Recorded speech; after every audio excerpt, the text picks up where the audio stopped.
If you hate your own culture and not just dying to submit to Sharia and Islam, then you must be either the Austrian president or the Archbishop of Cologne.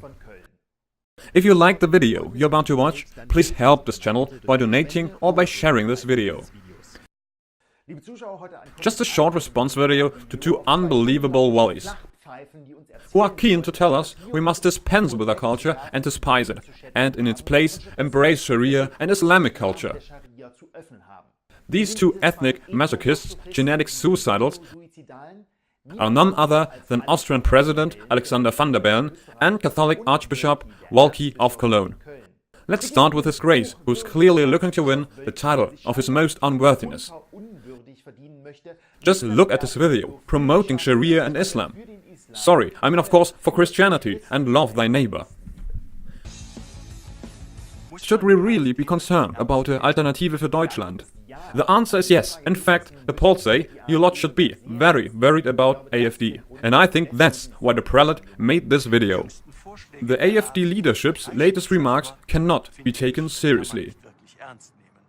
They are calling Islam a political ideology, incompatible with our constitution.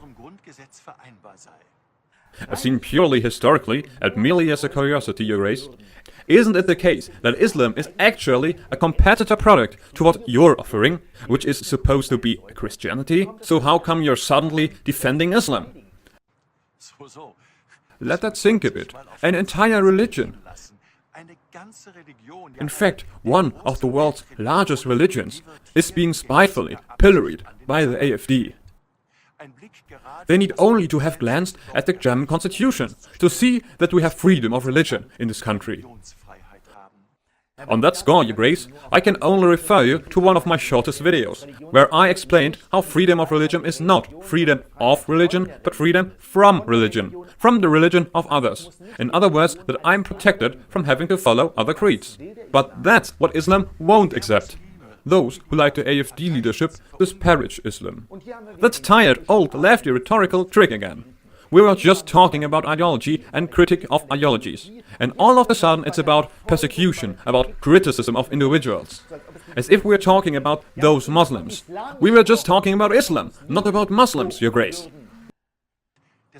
We should ensure prayer rooms and mosques here are constitutionally just as protected as churches and chapels.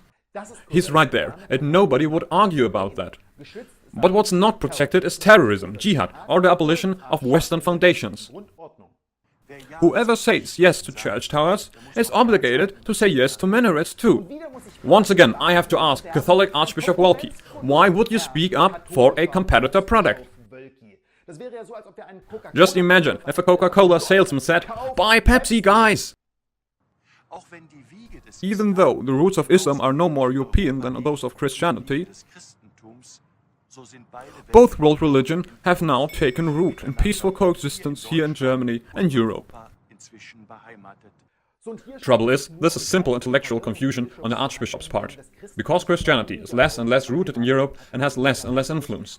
And Islam was never rooted in Europe, nor did it even seek to take root here, but rather a seeking conquest here. So the religion of Islam is just as congruent with the German constitution as Judaism or Christianity.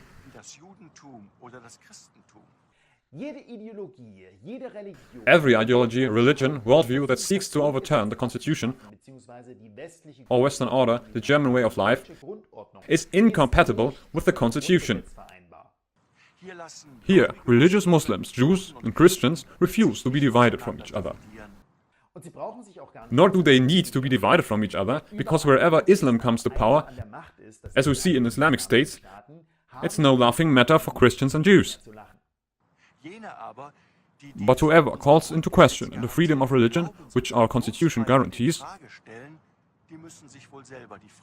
has to ask himself whether his fear-mongering is not a departure from the constitution. At this point, I'm not even sure if we're still talking about the AfD, or maybe he has surreptitiously realized in his head that he's actually talking about all current believing Muslims. In Germany, of all places, with our painful history, we are under very particular obligations. Never again may we here exclude or persecute people on the basis of their race, origin or religion. Or painful German history. You're right there, Your Grace. Just think about all the victims of gruesome Allied firestorms who perished in Germany. The famine victims after the Second World War. Several million Germans died of hunger. Even Wikipedia will tell you that much. And after such experience, are we importing fresh fighters, fresh warriors, Islamic Mujahideen into Europe to repeat the litany of suffering? Yours, Rainer Wolke, Archbishop of Cologne. Your Grace, Archbishop Wolke, that was really below the level even of unworthiness. Time for our next candidate, Alexander van der Bellen. A woman has the right to dress however she wants. That's my opinion on the matter.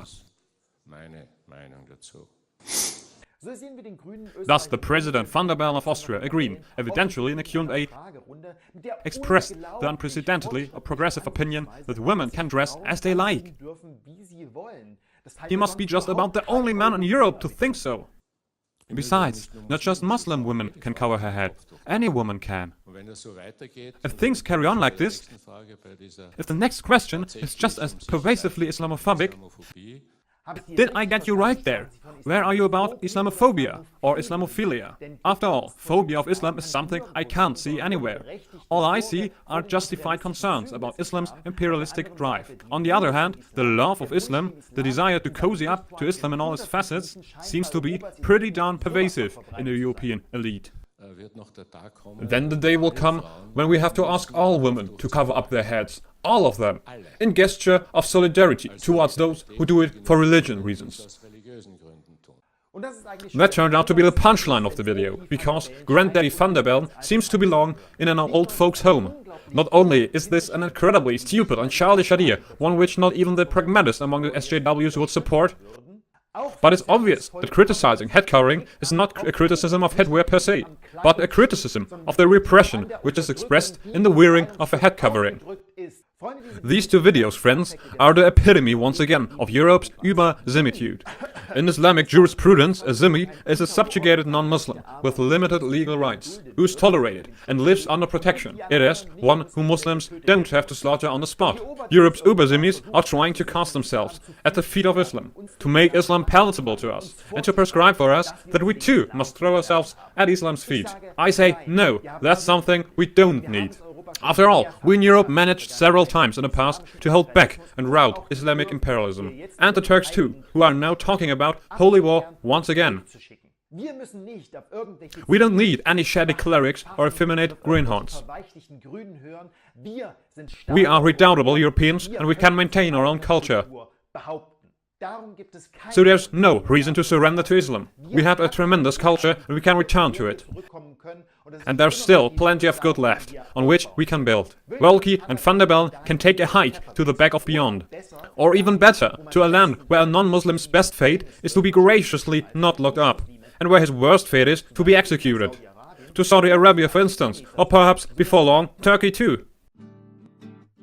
Please donate to our PayPal or German bank account to support this channel, independent opinions and free journalism.